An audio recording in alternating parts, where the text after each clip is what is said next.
Teaching abroad is a very rewarding experience. It's a time for you to reinvent yourself and find out what strengths you have that helps you along the way. Some people feel that this is very challenging and they shy away from the possibilities of what could be. Today, I'm going to be sharing soft skills that helped me along my journey, and hopefully, you will learn a few things from it. So, stick around and let's get into it.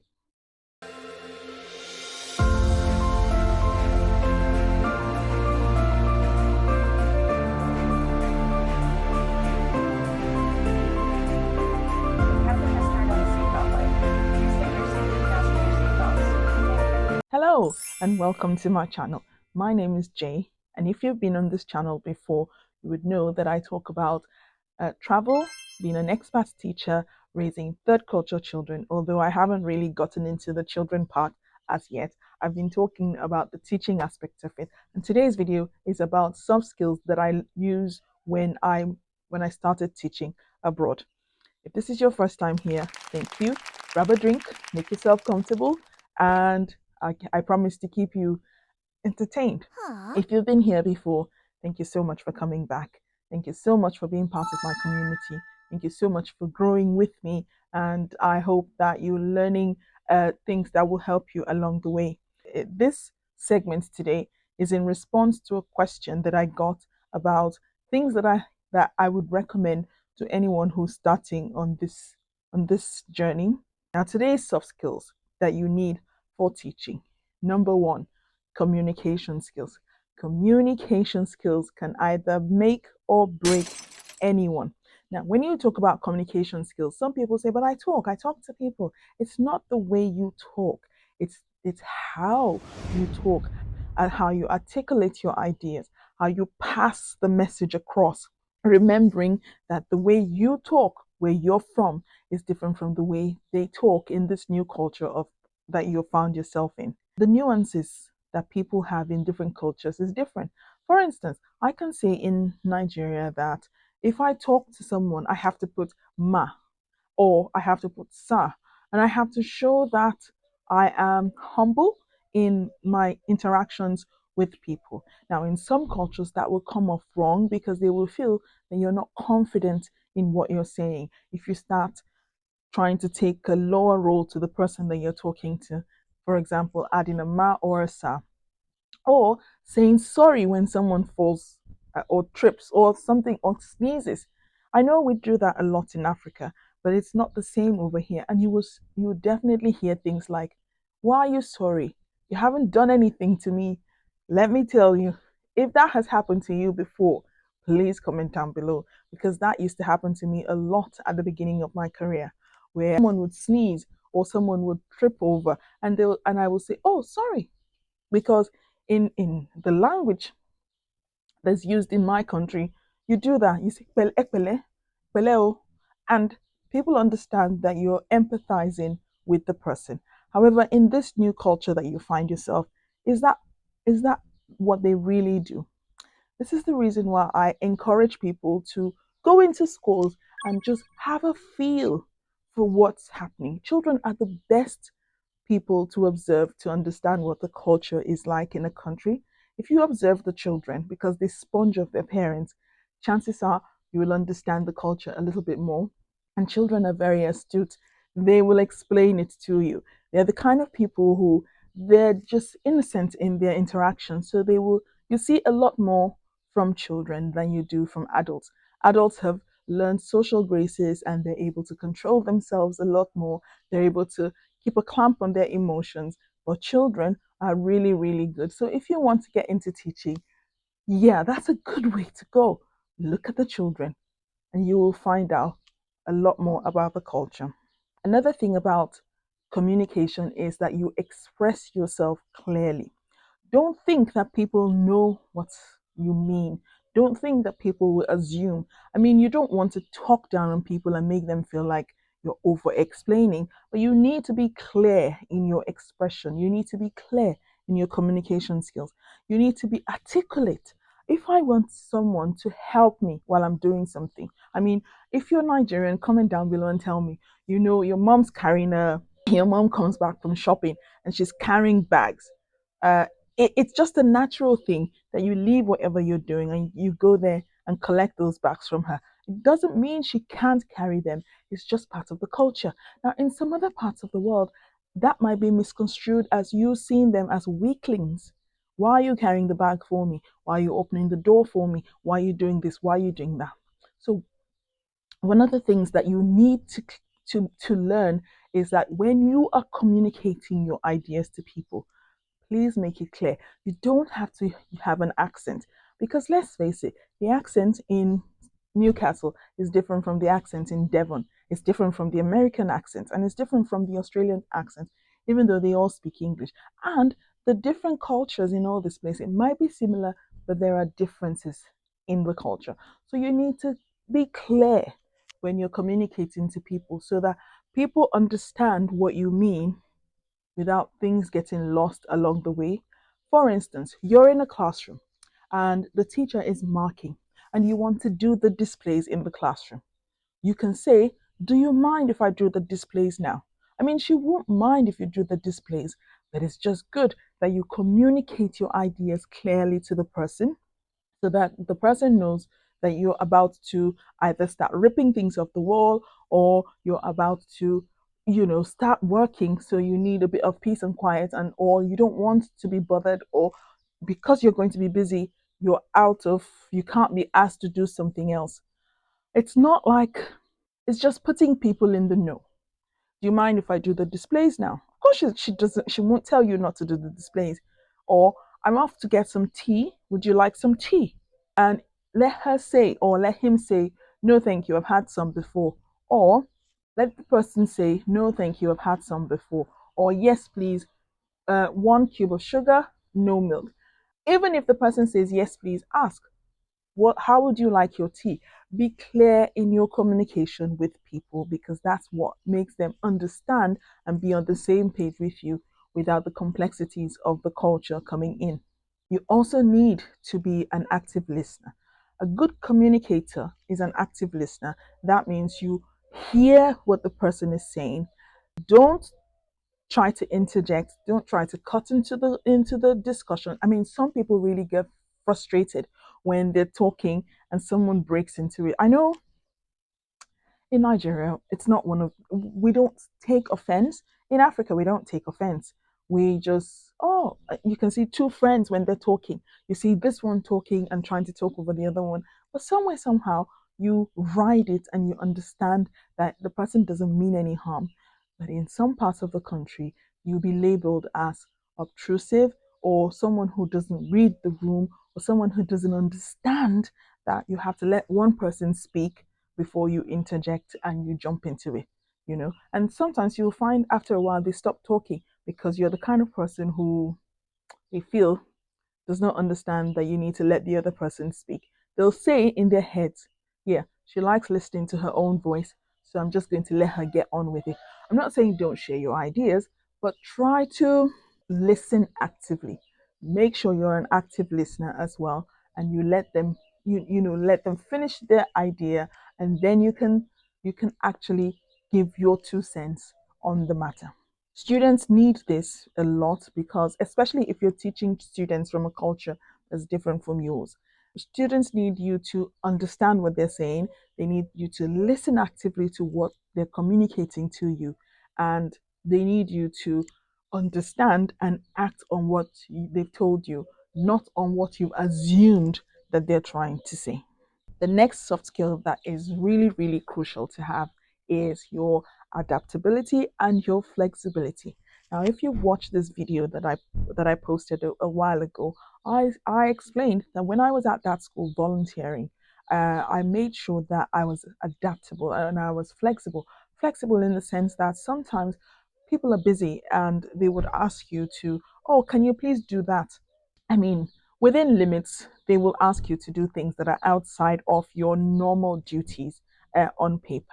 And if you're the kind of flexible person that if you're a really flexible person, you would say, "Oh, sure, I can do it after I finish." Remember, back to the communication. I'm doing this now. Do you mind if I do it later? The person knows that you're busy now and doesn't expect you to do it immediately. But at the end of the day, you're the kind of person who will do it. You're not the kind of person who would, a bad example of that would be, okay, I will do it. Not communicated and told them, I'm actually doing something now.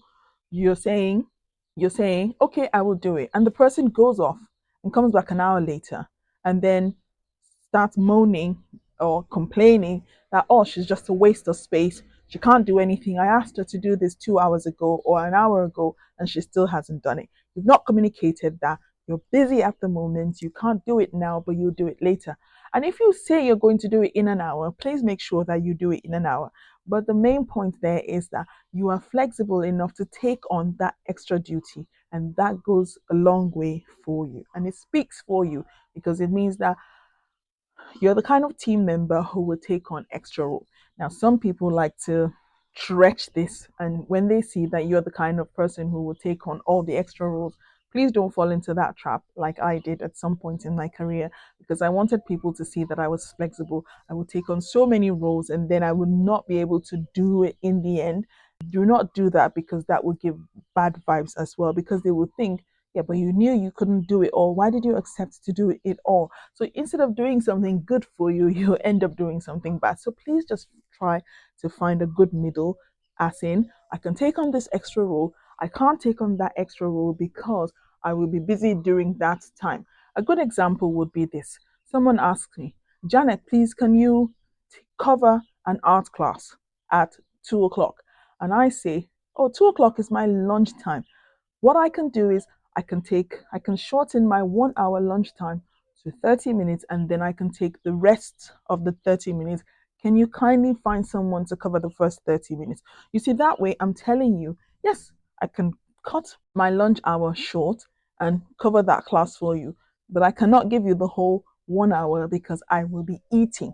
I will I will be having a lunch myself. That way you can see how flexible I am, and you can see that I've communicated to you why I cannot do it at that time. Another thing that you need to do is to embrace change. I know that being adaptable and flexible means embracing change, but you also have to give yourself the grace to know that you're going to be learning a new curriculum. You're going to be learning a new curriculum in a new country. So, because of that, there'll be so many things that will be lost in translation. That means things that you're not used to that will start happening to you, themes that you haven't learned before. A good example would be you're going to be teaching history in a British classroom, or history in an American classroom, and you're from Africa, or you're from India. It's not the same history. Your history might have touched at some point where you're talking about the history of your country and how they came over, and all the things that happened when it happened, but it doesn't cover the whole history of that country. It only talks about the parts where yours overlapped. So you should be open and adaptable to the fact that you're going to be doing a lot of learning. You need to manage your time. You need to understand that there's going to be a lot of learning happening at that time as you start to settle into your new role. So, what you should do is give yourself that grace to be flexible.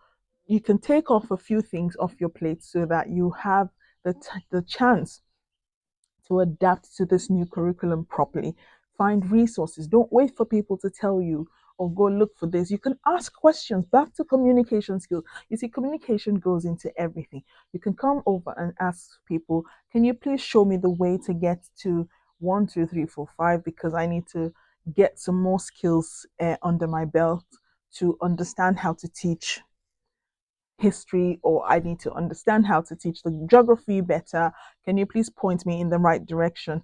You're communicating that you are ready to adapt and learn something new.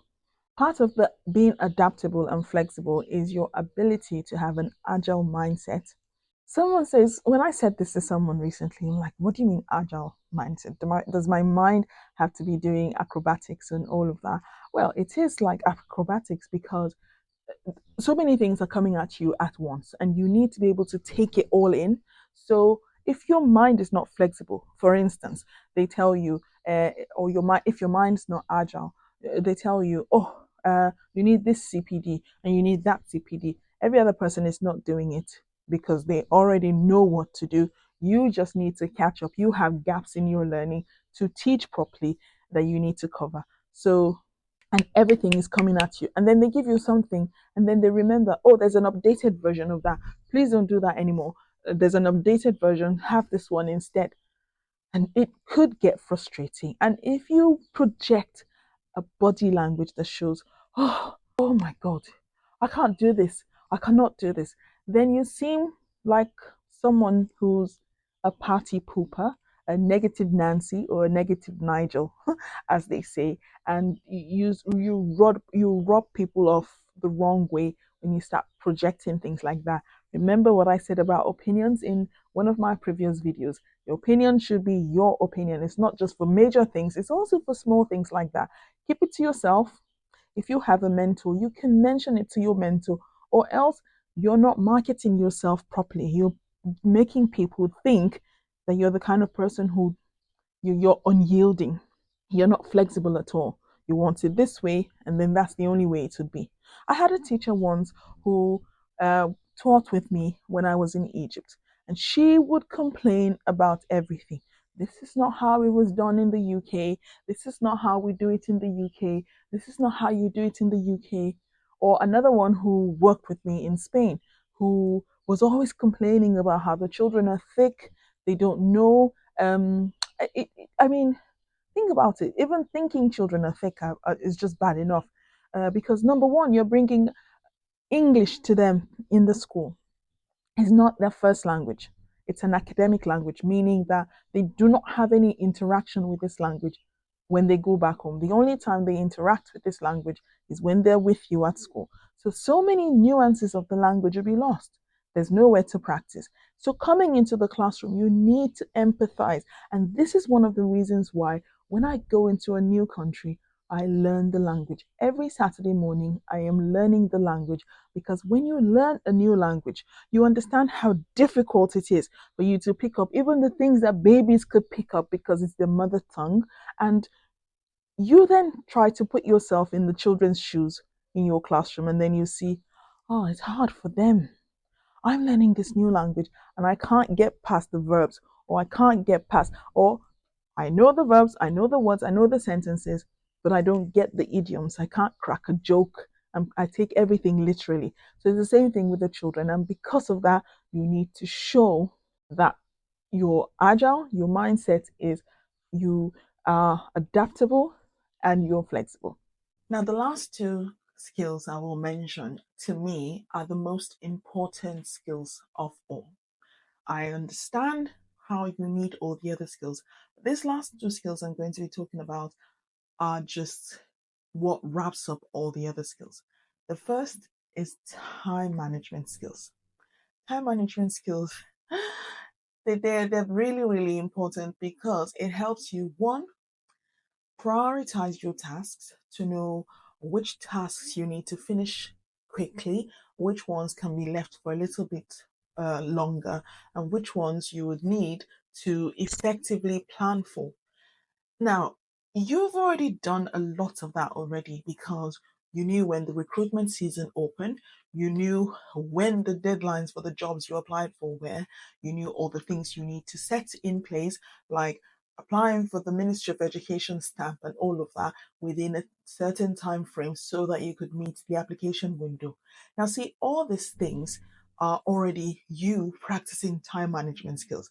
However, when you come into the diaspora, you can just bet yourself that you can crank that up times 10 because say you're coming from Africa, for instance, when you come to the diaspora, you find out that things run in a really it's faster paced out here. And if you do not pack, if you do not take time to prioritize your tasks, you will end up missing the point entirely and you'll be deemed as ineffective at your job. When you plan your time and you prioritize your task, you also need to be able to determine which things are distractions, cause a distraction for you, and know how to cut those things off.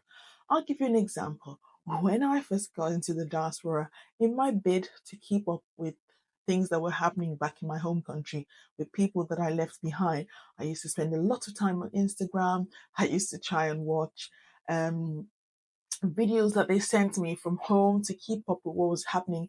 I'm not saying don't keep up with it. I mean, my last video talks about how you have to keep in touch with people at home so that you can actually enjoy where you are properly. But you have to know when you have when those things will need to be done. For instance, in that video I mentioned you set a time apart for contacting people at home, for phoning people so that you don't get homesick. That is also part of time management.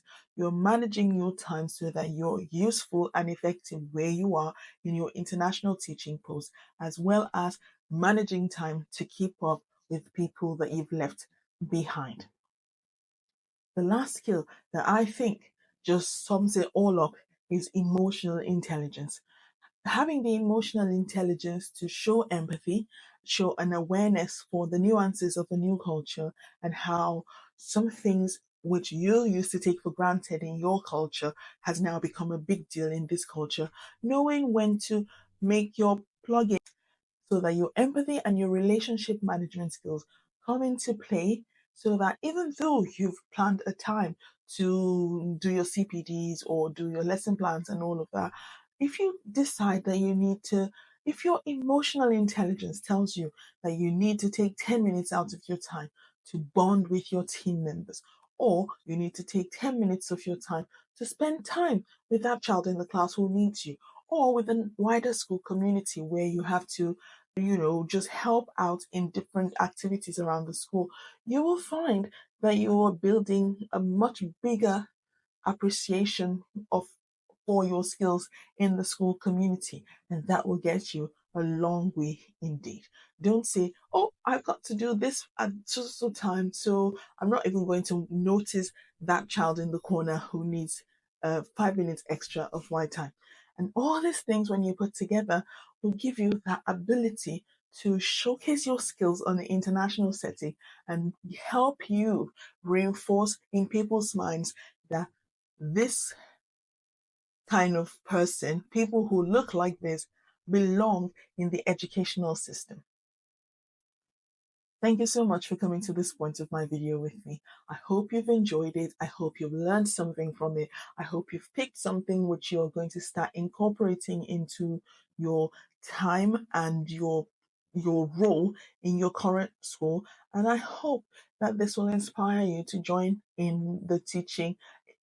in teaching internationally and providing that representation that's desperately needed in the international teaching sphere for people who look like this. Thank you once again for coming to the end of this video with me, and I hope to see you on the live which will be which will be happening on the 13th of May at 7 p.m. Oyi Omomi and I have decided that we're going to be focusing on curriculum vitae, that's CVs, and resumes, so that people understand what needs to be in a CV and what needs to be taken out, what needs to be showcased, what needs to be highlighted, what needs to be subdued on a CV, so that you can put your best foot forward and carry on helping to increase representation in schools internationally and all around the world. Thank you and have a good week ahead. Bye.